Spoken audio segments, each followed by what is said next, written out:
Hey everybody, okay, so TTC update time. Yeah, so I think on day like, I don't know, 21, 22, I don't remember. I updated last and I was like, I think I'm going to ovulate soon, blah blah. Well, no, apparently not. So on cycle day 22, I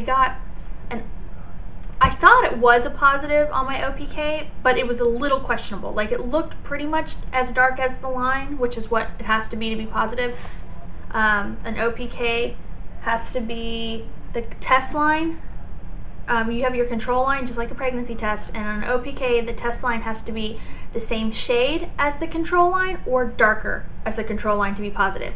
Just seeing a line there at all does not mean a positive. In that aspect, it is not like a pregnancy test. So anyway, so the line looked just about as dark, right? So I was like, well, I'm pretty sure that's a positive, but, you know, basically the OPK test strips will predict ovulation, and then you should get, within a few days, you should get a temperature rise. And when your temperature rises, that confirms ovulation.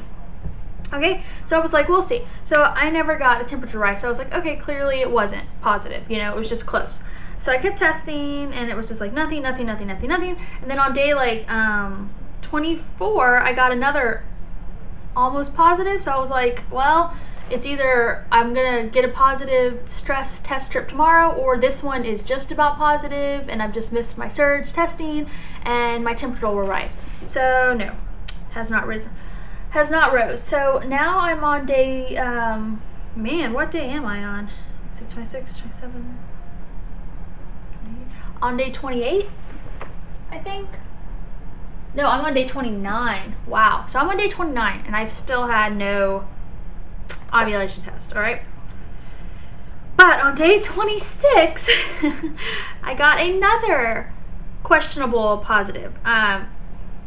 My husband thinks it's not positive. I think it is, but it's only been 2 days, and I have not had a temperature rise, but I might not yet. So we'll see if my temperature rises tomorrow or the next day to confirm that I have ovulated, and then I'll know that the test was a positive. But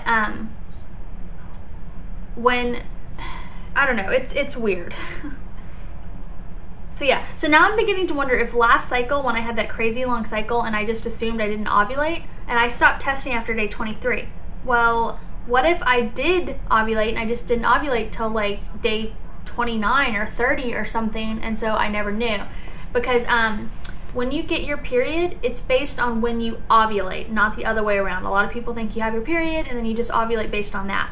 And it's not like that, it's opposite. When you ovulate, controls when you're gonna get your period. So if I ovulated late for whatever reason, of course my period didn't come till later, and that's actually in its own weird way normal. So I'm beginning to wonder if that's what happened last month, which is good. I don't care if I ovulate late as long as I ovulate, you know what I mean? Actually, it's awesome because since I have a way longer cycle than most girls, that means I get less periods a year than the average you. So yay, how can I complain about that? Although it's still annoying for these purposes. So anyway, as you guys can see, I went kind of test happy this month. All of these and those, and then I've done 2 more days of testing that aren't on there. So, but here's why I think the test from 2 days ago might have actually been a positive, because unlike the other days, yesterday and today when I tested, I've had almost no second line. So that clearly means that the hormone that causes the line to appear, the surge, it means that it's definitely like decreasing in my body. So I'm hoping that, okay, yay. And like today I was really hoping for a temperature rise. There was no temperature rise. I don't know. I am having the craziest chart, and we're about to go through my charts because I keep telling you guys I'm going to show you my charts and I never get around to it. And so I'm going to go through the charts. I'm just going to voice over it. But anyway, I wanted to just start off with that. So yeah, kind of craziness going on. Not exactly sure, but having my chart looks weird this month. It's just like way long temperature charting. It's like up and down, up and down, up and down, and it's just, I don't know. So I'm going to start by showing you what my chart looked like when I conceived Sophie, and then we'll get into my chart now. So yeah, all right, let's do it. Okay, so we are looking at my chart from when I conceived Sophia. And what you're going to want to notice here is that the little red boxes, that means that is my menstrual cycle, so like my period, and it indicates if you had heavy days or light days, etc. Then moving along that same line, all of those symbols are to qualify the type of cervical fluid, cervical mucus you have. So you want wet or egg white is the most fertile. What you can see is my temperature stayed down below a cover line, and then there was a slight dip, and then bam, up it went, and indicating that I ovulated, and my temperature stayed above my cover line until we found out we were pregnant. So if I had not conceived this month, my temperatures would have spiked like this, but then they would have dropped below the cover line, and I would have gone ahead and gotten my cycle. So there we go. The only thing to note here is that I did not actually get a positive OPK, but I'd like to point out that I actually missed a day of testing. I missed the day, that was actually my birthday. I didn't test that day. I probably had other things on my mind.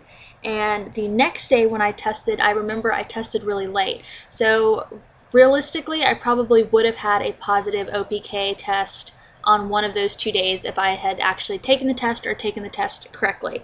And then, as you can see, just a few days later, I got my temperature spike. So there we go. There's my nice, typical, normal chart from when I conceived Sophia.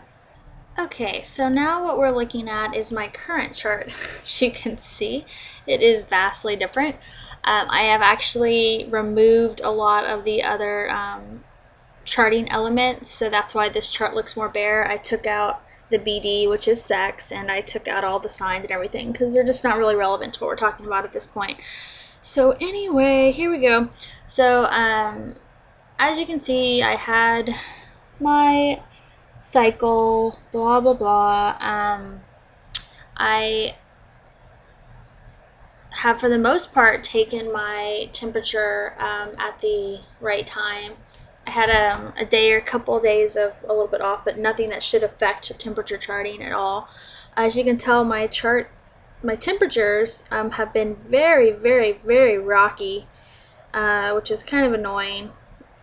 And then moving down, you can see every little dash there, that is all negative OPKs.